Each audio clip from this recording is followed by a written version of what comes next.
Sua lápide foi completamente destruída. Um marco histórico da onde ele existia foi substituído por um campo de milho. Não há descendentes, nem mensagens, nem mesmo muitas fotos ou diários desse homem. Sua lápide foi completamente destruída, o edifício onde ele morava e suas madeiras foram completamente usadas para a construção de outras coisas. Sua história e descendentes foram completamente apagados da memória. Mas recentemente um novo livro reaviva a história desse homem. E ele deixou um grande legado de oração e avivamento que nunca, jamais poderá ser esquecido. O nome dele você descobrirá hoje no programa Testemunhas.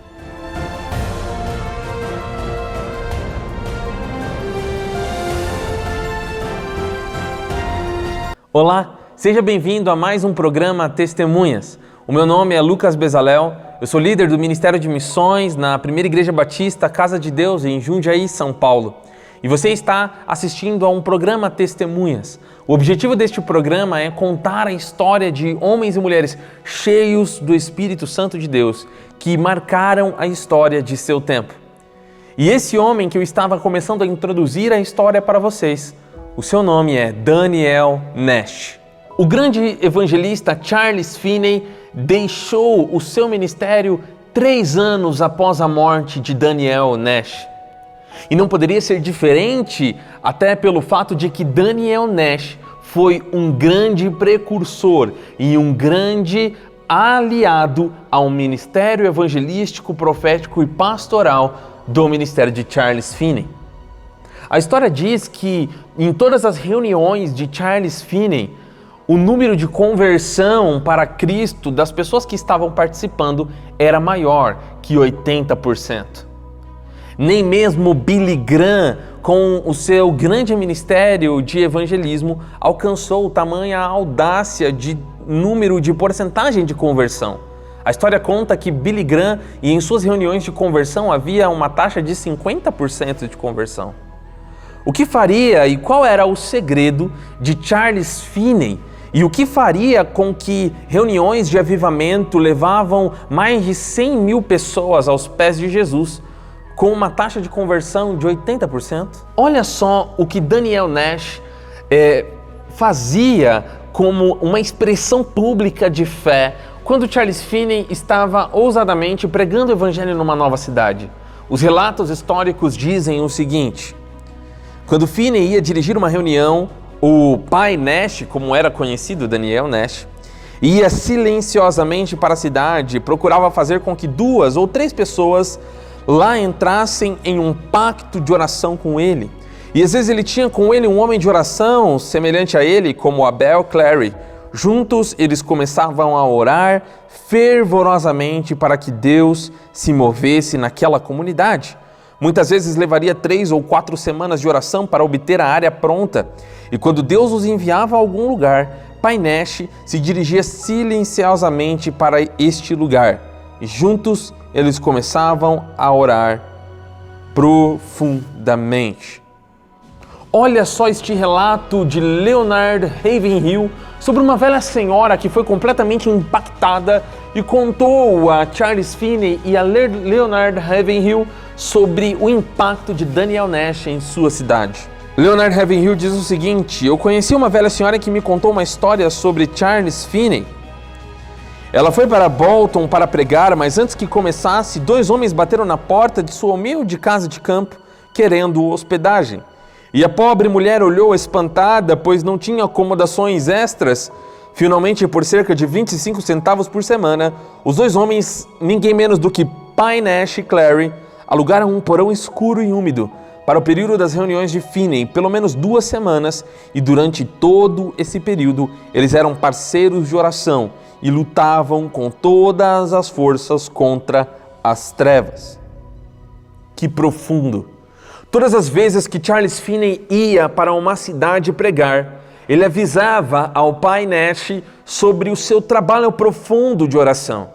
Pai Nash ia junto com Abel Clary e visitava a casa de alguém que era cristão, batia na porta da casa das pessoas e ficava às vezes 2 semanas, 3 semanas, 4 semanas em profundo estado de oração intensa pelo poder do Espírito Santo. Tal qual as pessoas diziam que o seu semblante era um semblante de urgência, como bombeiros querendo apagar as chamas que estavam dentro de uma casa. Pai Nash, Daniel Nash e Abel Claren estavam intensamente tocados pelo poder do Espírito para se moverem e orarem para que o evangelismo e o coração daquelas pessoas se abrissem para o evangelho de maneira profunda. Quando Charles Finney começava a pregar, não era à toa que uma forte convicção de pecado na vida das pessoas acontecesse. Até porque o ambiente daquela cidade estava tomado por um fardo de oração, por 2 homens que estavam orando por essa cidade de maneira ininterrupta, em jejum, às vezes somente com um pedaço de pão, durante 3 semanas sem parar. Você já se comprometeu com a sua cidade para orar durante 3 semanas pela sua cidade? Você já se comprometeu com o seu bairro para orar durante 3 semanas apenas com pão e água? Isso era o que o Pai Nash fazia. Nós poderemos aprender muito com a vida de Pai Nash, um homem que estava na obscuridade, um homem que estava sempre em lugares secretos, um homem que estava sempre atrás das cortinas, mas sempre compromissado a viver uma vida profunda de intensa devoção e oração ao Senhor Jesus. A história diz o seguinte, que em um certo momento abriram a porta para receber mais uma vez Pai Nash, e quando abriu, ouviu-os gemendo e com seus rostos no chão, prostrados, orando durante 3 dias. E eles estavam ali num espírito de intercessão, buscando pelo Senhor. Que interessante, um homem que era considerado um escândalo para os ímpios, um homem que era considerado uma aberração para aqueles que não gostavam de orar, Pai Nash foi completamente tocado pelo Espírito Santo. A história conta que ele tinha o costume de pegar um mapa mundi, levar para o seu quarto, fechar a porta e orar até que todos os países estivessem com as suas lágrimas banhadas em oração. Papai Nash, ou como outros chamavam, Daniel Nash, foi entregue ao Senhor Jesus e morreu literalmente orando. Um dia entrou no seu quarto, com as portas trancadas, pegou um mapa para interceder e enquanto orava, foi aos céus. Que essa história de Daniel Nash tenha impactado a sua vida de maneira profunda. Que você possa fechar a porta do seu quarto no dia de hoje e dizer: me esconda, ó Deus, nos lugares secretos. Me esconda em lugares onde eu possa descobrir tesouros escondidos. Me esconda até que minha cidade esteja completamente tocada pelo Espírito Santo. Me esconda até que evangelistas e outros homens e mulheres possam pregar o Evangelho em todos os lugares. O ministério de Charles Finney nunca mais foi o mesmo depois disso. Sua história se encerrou depois de 3 anos sem o ministério de intercessão de Daniel Nash. Compartilhe esse vídeo com seus amigos e familiares. Comente qual outra história de avivalista, homens e mulheres que você quer ouvir aqui neste programa.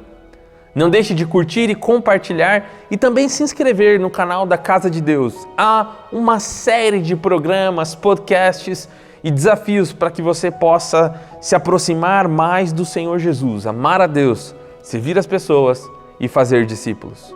O meu nome é Lucas Bezalel.